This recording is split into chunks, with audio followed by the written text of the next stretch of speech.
Have you ever felt like your classroom management starts out pretty strong and then starts to fall apart and the honeymoon's suddenly over, it all unravels, and you feel like you're playing a constant game of whack-a-mole trying to keep everything in line? Well, you're not alone. We've all been there. If you're tired of that feeling like you start out strong and everything falls apart, you're in the right spot. Today, I'm going to share how simplifying your classroom management approach and using some key visuals can truly help you to stay consistent and lower those stress levels all year long. Some of the reasons that a honeymoon period ends is because of the lack of consistency using an unsustainable classroom management strategy, usually a behavior strategy if we're going to whittle everything down. For example, maybe you start with a clip chart, something like this. And at the beginning, it works great. You give the little reminders, you clip them up when they're doing well and clip them down when they need extra support. And then maybe a couple weeks in, the kids who are clipping down don't care anymore that they're clipping down. Or you're forgetting to clip them up, you're forgetting to reset the chart the next day, and it's just lost its appeal. Personally, when I was back in my special ed days, I thought, oh, we'll do a classroom economy. This will be great. We'll pass out dollars, and at the end of the week, we'll cash those in at our little classroom store. And that sounded well and good. But I had so many fires I was putting out on a daily basis, not just in my classroom, but supporting other teachers with students in their classroom. I was forgetting to pass out the little dollars. My aide was forgetting to pass out the little dollars. Kids weren't keeping them organized because, hello, they were with us for a reason. Like, organization was probably not a strength for most of us. And then if we were off on a Friday, when were we going to do the school store? I would forget. And then things just quickly unraveled and it wasn't sustainable for me.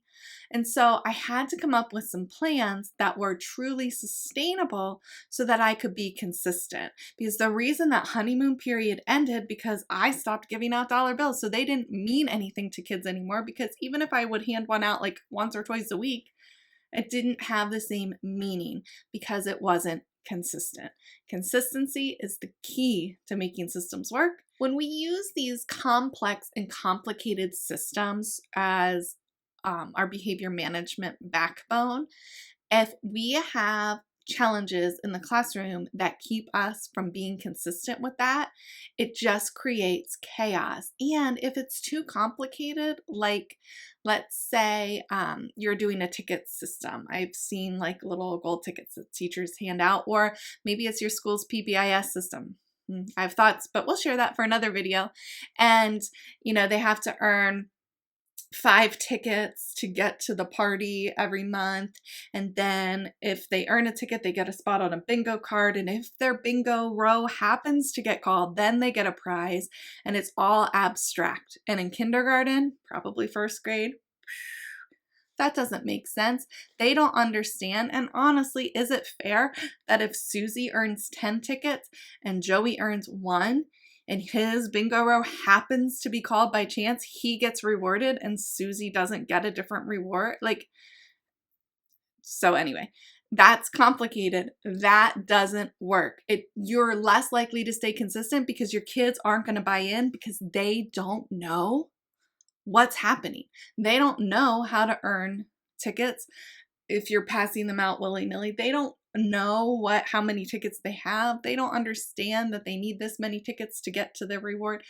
And even if they do, if it's a whole month or longer till they get to the reward, do they really understand that the 3 tickets that they earn back in the beginning of the school year matter now at the end of September because they got to get to... You see what I'm saying? It gets complicated, and it might not feel complicated because to us it makes sense, and we're the adults and we're planning and we're doing it.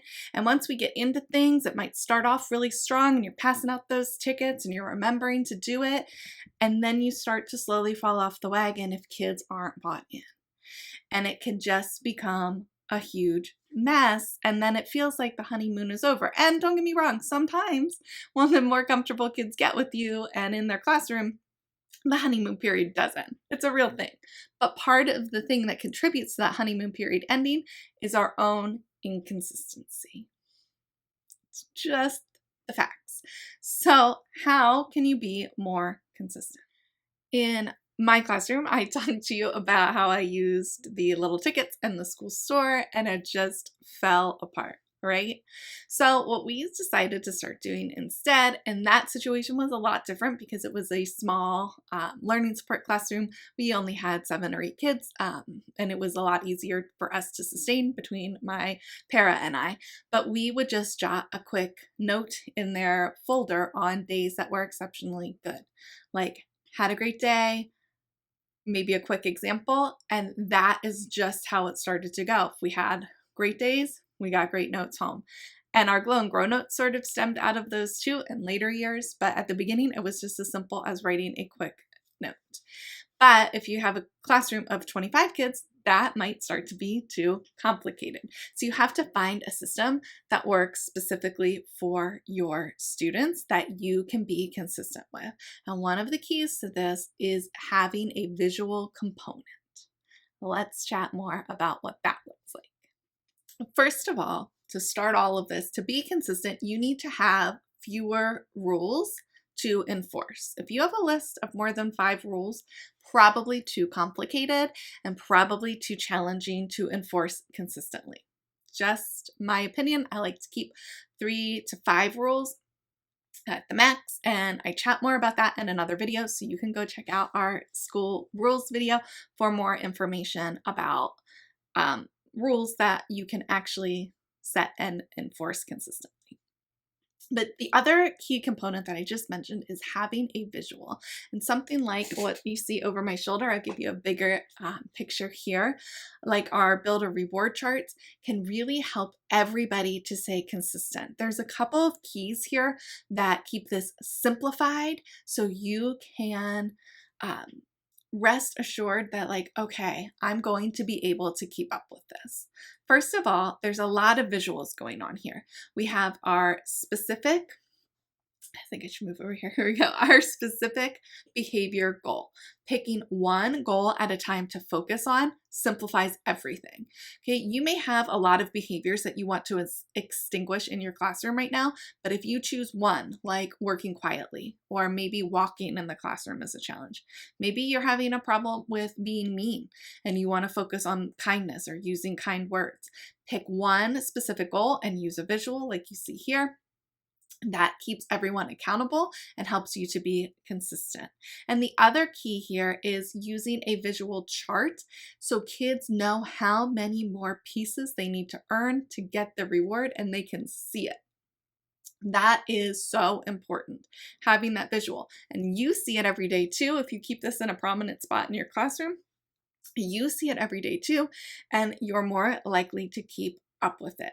And it's just awarding a piece to add to the chart rather than tickets that everybody has to go keep. And it's a lot simpler. At least it was for us, and we found it to be highly successful because I could be way more consistent with awarding the charts. But the visual component is just so important. If you can see here with this jack-o'-lantern version, and we have tons and tons of themes and options in our shop, and I'll link them all down below for you. But with this jack-o'-lantern version, they can see, okay, I have this many pieces on, and look, there's 2 more over here that still have to be added, or however many it is in your situation. So I've seen people use jars like this, and they're really adorable, and you can get them on Amazon and Etsy. Here's the problem. It is not clear how many stars are getting in that jar, how many spaces there are left to earn, what are we earning, what are we working for, what is our behavior goal here, are we just getting them for being good?